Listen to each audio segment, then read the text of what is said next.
This video documentation is in regards to the 9005 socket for the high beam. I understand that you're having trouble connecting your factory 9005 connector onto it, which should be the female version.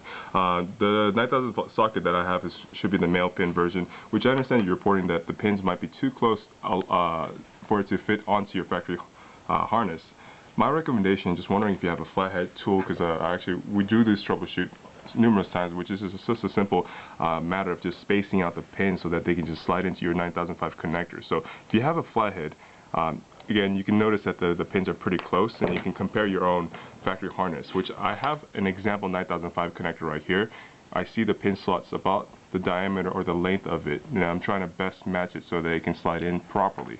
So what I want to do with the flatheads is pretty much push out the pins a little bit, space them out just a little bit, just so that I have a better time or a better success in connecting it with no problem. So you want to take it slow, because you don't want to push it all the way to find that you push it too far out. But alright, I think that should be the right length amount.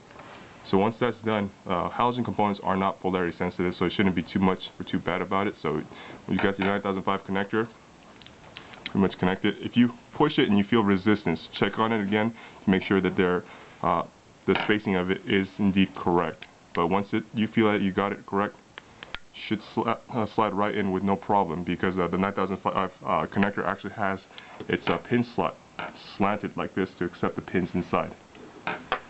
Okay, again, this is an example which once you have it connected, just to check connectivity and to make sure that the pins are in the slot, I'm just going to go ahead and use a 12-volt power supply unit that I have down there. So go ahead and bench test this real quick. So, and once it's connected, you'll see power on, power's on. Now that's pretty much ensuring that you got the connectivity with the pin slots to the 9005 socket pins. Pretty much this concludes the video documentation. Thank you.